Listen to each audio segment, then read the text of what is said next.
स्वागत है आप सभी का आपके अपने शो में जिसका नाम है द कंचन नेगी शो।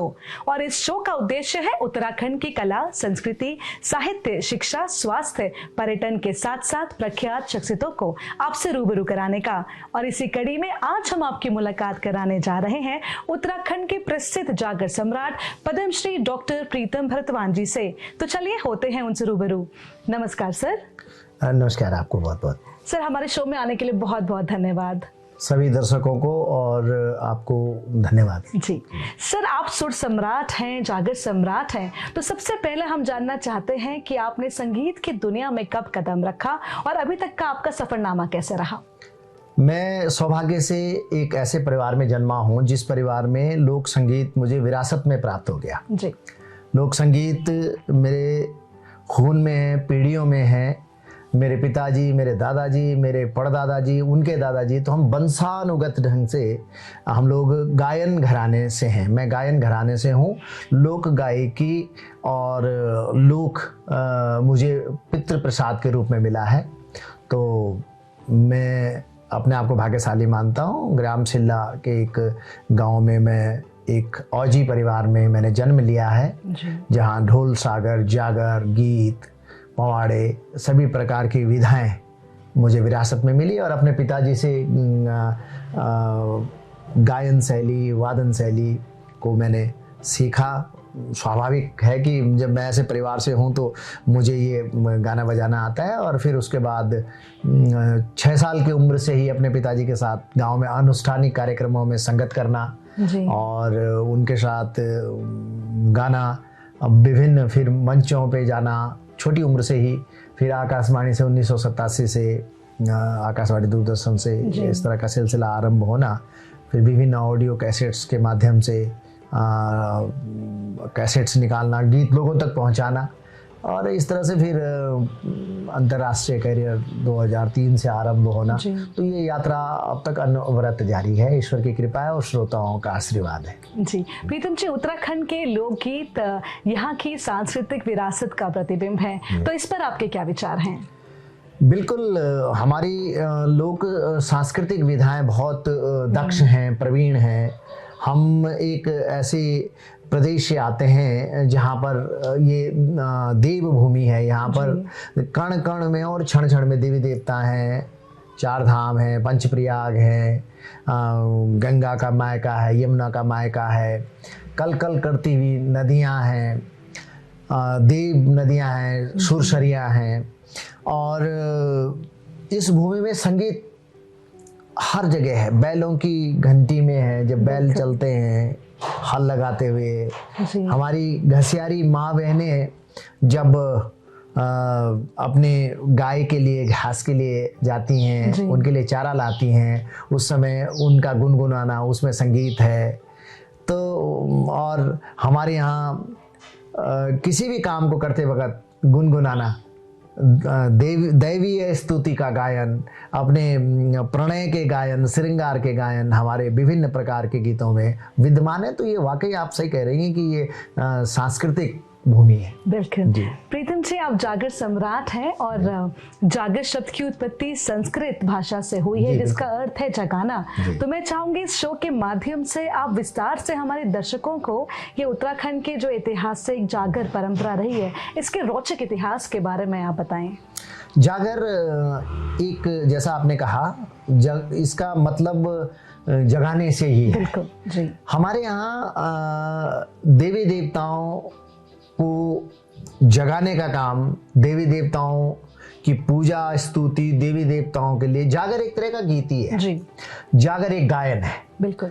जिस गायन में देवी देवताओं की स्तुति, अनुष्ठानिक स्तुति, और जागर हमारे यहाँ 2 प्रकार के हैं जी। एक लौकिक जागर है, एक पौराणिक जागर है। लौकिक जागर में हमारी लोक मान्यताओं पर आधारित अनुष्ठानिक जो जागर होते हैं उनको हम लौकिक जागर बोलते हैं। और पौराणिक जागर वो हो गए जिन जागरों को हम किसी पुराण से गा लें, चाहे महाभारत का प्रसंग हो, द्रौपदी का चीरहरण का प्रसंग हो, या जयद्रथ की कथा हो, चक्रव्यूह की कथा हो, पांडवों के वनवास की कथा हो, तो जो भी हम 18 पर्व महाभारत से लेंगे, कई बार हम भगवान विष्णु की कथा को अपने जागरों में गाएंगे, हम लोग नरसिंह भगवान के अवतार की कथा गाएंगे, तो ये हमारे पौराणिक जागर हो गए।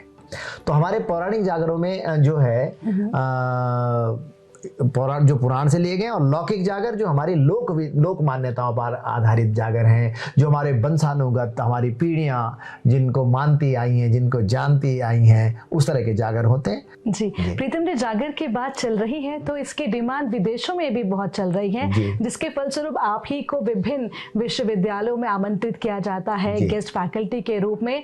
तो कैसा अनुभव वहाँ के कला प्रेमियों के साथ आपका रहता है? विदेशों की जहाँ तक बात है, विदेशों में वो जानना चाहते हैं। 2003 से मेरी यात्रा विदेशों की आरंभ है और काफ़ी साल हो गए, 20 साल के लगभग हो गए हैं। तो हमारा जो लोक वाद्य है, ढोल है, दमो है, हुड़का है, थाली है, क्योंकि ये हमारे कहीं न कहीं हमारे जहन में हमारे दादा परदादा, हमारे जो पूर्वज हैं, उन पूर्वजों की कृपा से हमारे जहन में है। और जब इनका गायन हुआ और इनका गायन बहुत अच्छी ढंग से प्रस्तुत किया गया तो लोगों को पसंद आया। विदेशों में जाकर के वो लोग ये जानना चाहते हैं कि हिमालय के अंदर ऐसे देवी देवताओं का, ऐसे जागरों का क्या महत्व है, कौन सी ऐसी इस जागर में बात है जिससे देवी देवता प्रसन्न हो जाते हैं, ईश्वर धरा पर उतर आते हैं, लोग नाचने लगते हैं, मस्त हो जाते हैं, मगन हो जाते हैं। तो इन चीज़ों के बारे में वो जानना चाहते हैं, क्योंकि उन लोग, वो विकसित देश हैं आज की तारीख में, चाहे आप अमेरिका यूरोप की बात करें, तो वो लोग हिमालय की आध्यात्मिक संस्कृति के पीछे देवत्व छुपा हुआ है। और देव आत्मा, हिमालय का जो लोक गायन देव स्तुति है, देवी देवताओं की आराधना है, उस गायन को हम लोग जागर बोलते हैं, उस गीत को हम जागर बोलते हैं। प्रीतम जी, उत्तराखंड के पारंपरिक संगीत वाद्य यंत्रों की आपने बात की, आपने ढोल दमो हुड़का की बात की, तो मैं चाहती हूँ हमारी जनता को भी थोड़ा सा इसके बारे में बताएं। क्या कुछ खास है ढोल दमो में? कहते हैं इनकी अपनी अलग भाषा होती है। बिल्कुल होती है। ढोल दमो, ये सब, ढोल एक हमारा साज है जिसको हमारा औजी समुदाय हजारों साल से उसको बजाता आया है। चाहे वो संक्रांति का दिन हो, विवाह, शुभ कार्यों के अवसर पर ढोल और दमों की नौबत बजती है। तो ढोल वो लंबा विषय है कि उसमें ढोल दमों में क्या क्या बजता है। फिर हुड़का थाली है। हुड़का थाली हमारे यहाँ जागर, जो अनुष्ठानिक जागर होते हैं वो हुड़का थाली में होते हैं, डौर थाली में होते हैं, ढोल दमों में होते हैं, मन्नाण में होते हैं। मन्नाण मतलब एक सार्वजनिक गांव का एक 5 पंडों कि जहाँ पर स्थापना की गई हो और सारे देवी देवता, स्थान देवता, ग्राम देवता, उनके प्रतीकात्मक रूप से वहाँ पर वो देवी देवता रखे हुए हैं, उसको हम लोग मन्नाण बोलते हैं। तो जागर उस वहाँ पर ढोल दमों के साथ होते हैं, और जागर घरों के अंदर भी होते हैं कि हुड़का डौर थाली के अंदर देवी देवता नाचते हैं। और जो ये वाद्य, हमारे वाद्य यंत्र जो हैं, ये इनमें भाषा की जहाँ तक बात है, ये इसमें हमारे यहाँ बड़ई है, ढोल दमों पे धुयाल है, उकाल, ऊंदार, चढ़े, गढ़चालू, नौ छोपी की नौबत, और आपकी धार पलटू, गदना ध्यव और देव ध्यव, आपको जो एक गांव से दूसरे गांव में संदेश पहुंचाने का ध्यवचन। तो ये बहुत सारी चीज़ें हमारे ढोल दमों में है। हुड़के में हमारे यहाँ इसी तरह के ताल है। हुड़का माँ कई सारा ताल बजदन, चौरास बज दे, घुड़दौड़ बज दे, बहुत सारा इन तालचन के जो जिन तालों को हम लोग कोशिश कर रहे हैं कि हमने एक ऐसी कोशिश करी है कि नए पीढ़ी को बताया जा सके, और उसमें हम लोग बहुत तीव्र गति से काम कर रहे हैं। प्रीतम जी, उत्तराखंड के लोक गीतों के सामान्यतः विषय की अगर हम बात करें तो हम देखते हैं प्रकृति की सुंदरता, विभिन्न त्योहारों के बारे में, पौराणिक लोक गाथाओं के बारे में और ऐतिहासिक पात्रों के बारे में गानों में विशेष इनका सम्मेलन होता है जी। और आपके गीतों में भी कहीं ना कहीं हमें उत्तराखंड के सभी भाव दिखाई देते जी, हैं। जी, जी। तो आपका अपना पसंदीदा गाना कौन सा है, यदि आप गा के हमारे दर्शकों को बता पाएं? कंचन जी, ये तो बहुत मुश्किल सा सवाल होता है। कलाकार तो उसके तो सारे गाने ही ऐसे होते हैं कि जिनमें उसको लगता है कि ये मेरे गाने बहुत मन से लिखे हुए हैं। पर कुछ सुनाने की अगर आप बात कर रही हैं तो मैं कुछ जरूर सुना देता हूँ। वो जो हमारे यहाँ भादों के महीने में हमारी दिशा ध्यान में मायके आती हैं या जाती हैं।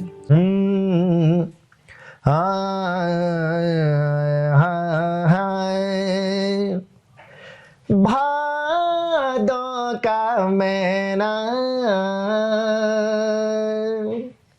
दुबड़ी को तेवार आलो,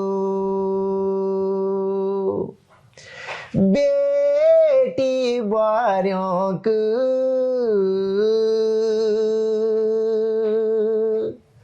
रे बार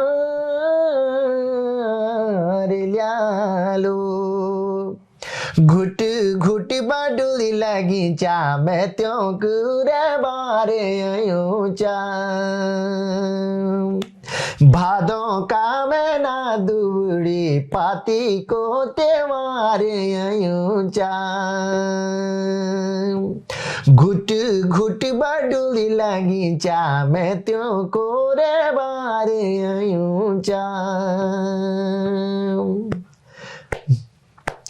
कोदा झंगोरा की सार भरेगी होली, काखड़ी मुंगूरी भी लगेगी होली, कब जोलू कब खोलो, कब जोलू कब खोलो, मन माँ बिचारे आयूं चा।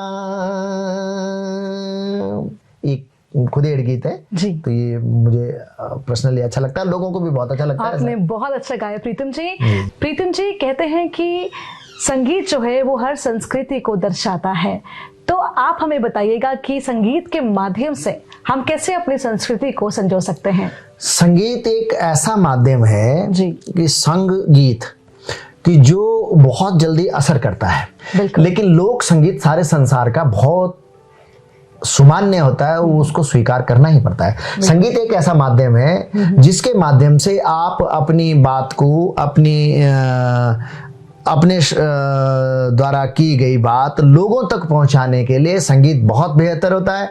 और संगीत में जो नैसर्गिक संगीत की बात मैं कर रहा हूँ, नैसर्गिक संगीत आपका बहुत लंबे टाइम तक असर करेगा, बहुत दीर्घ काल तक लोगों तक असर करेगा। और इसके लिए बस निरंतर अपने संस्कृति के लिए, अपने लोकगीतों के लिए, अपने काम के लिए तन्मयता के साथ और एकाग्रता के साथ काम करने की आवश्यकता होती है। प्रीतम जी, आपको कहीं अंतर्राष्ट्रीय, राष्ट्रीय, राज्य स्तर पे आपको सम्मानित किया गया है, आपने लगातार परिश्रम किया है, तो हम पूछना चाहेंगे आपसे कि एक गीत को तैयार करने में और जनता तक परोसने में कितना समय लगता है?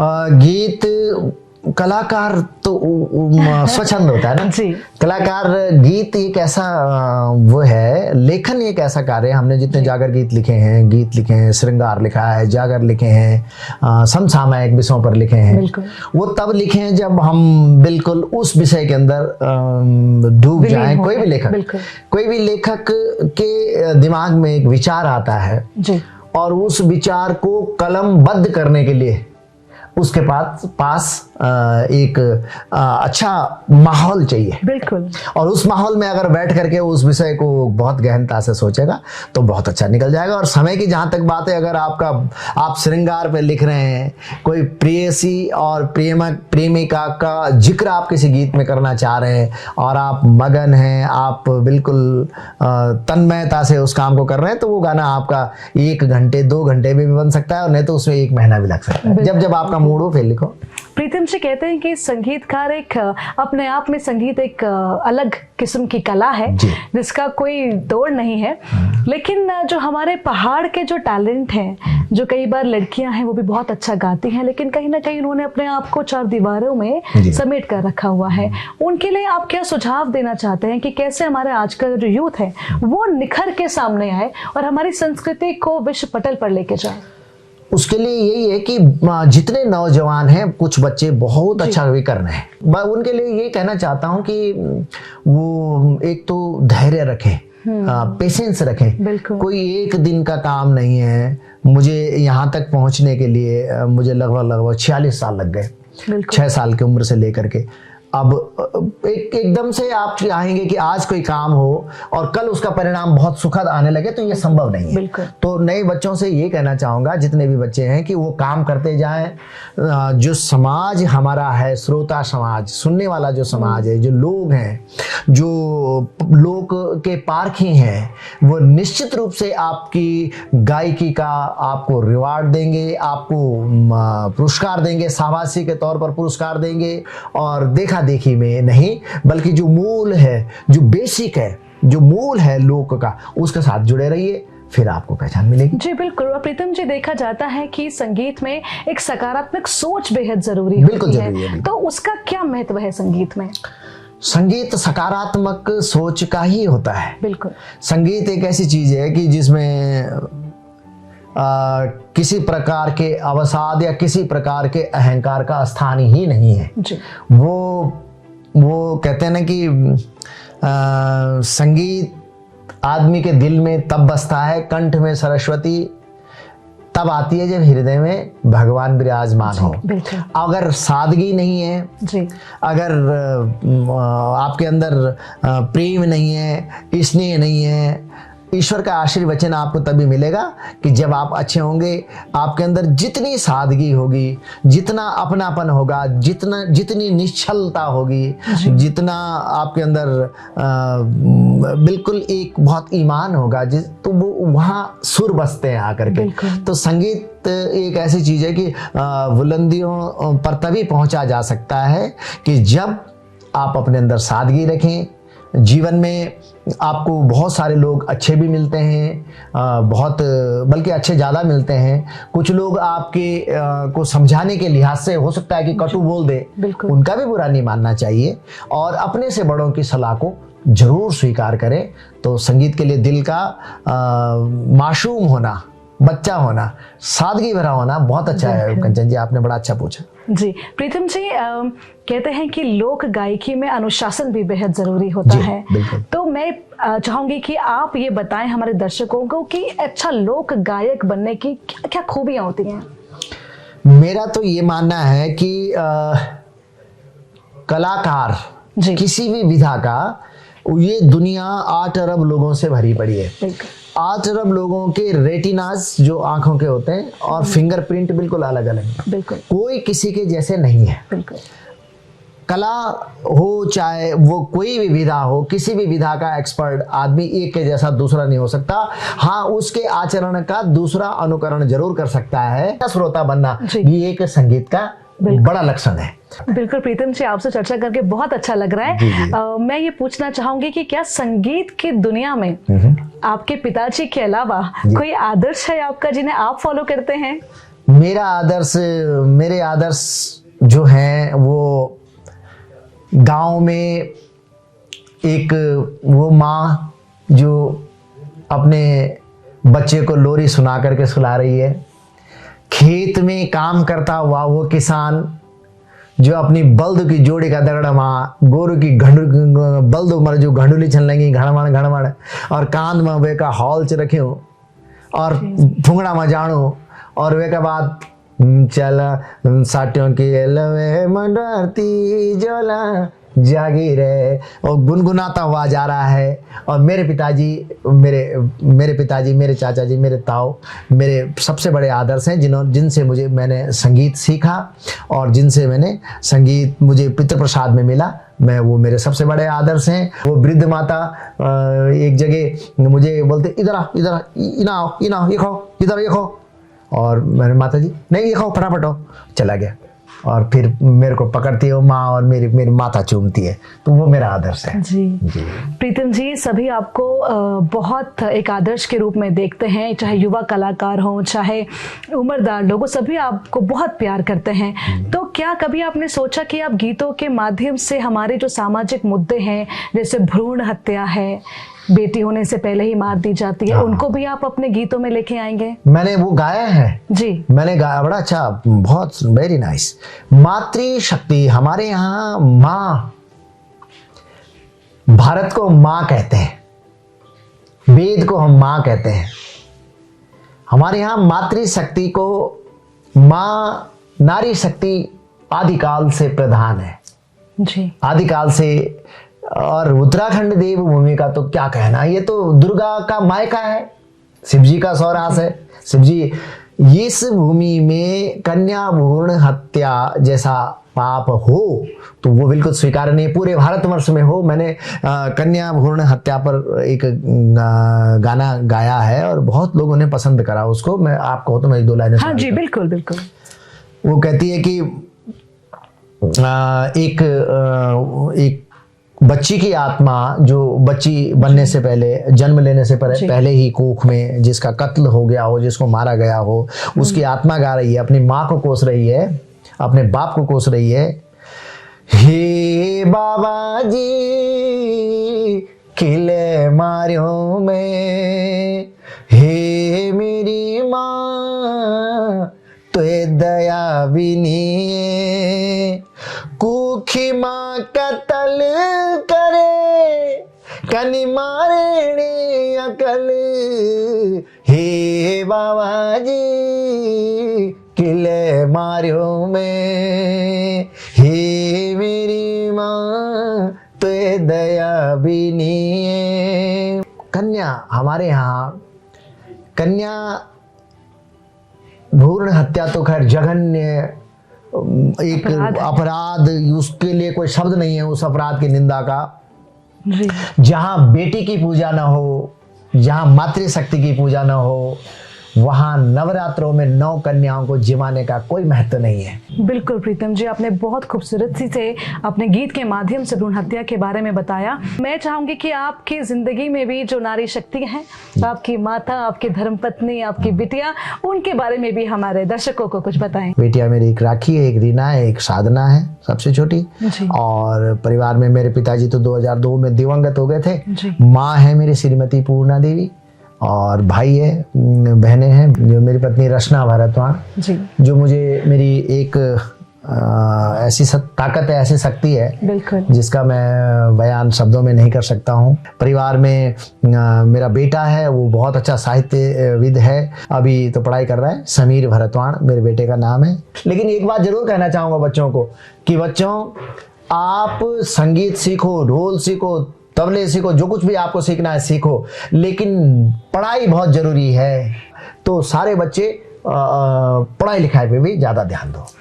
वास्तव में प्रीतम जी, और कहते भी हैं कि सपने और लक्ष्य में एक ही अंतर होता है। सपनों के लिए बिना मेहनत की नींद चाहिए और लक्ष्य को पूरा करने के लिए बिना नींद की मेहनत। वाह, बहुत बढ़िया। तो दर्शकों, ये थे हमारे साथ डॉक्टर प्रीतम भारद्वाज जी, जिनसे चर्चा करके हमें बहुत अच्छा लगा, बहुत कुछ सीखने को मिला, और मुझे उम्मीद है कि आपको भी हमारा ये एपिसोड बेहद पसंद आया होगा। तो इसी उम्मीद के साथ कि द कंचन नेगी शो की टीम जल्द हाजिर होगी एक नए एपिसोड के साथ। आप फिलहाल डॉक्टर प्रीतम भारद्वाज जी को, मुझे और टीम को दीजिए इजाजत। नमस्कार।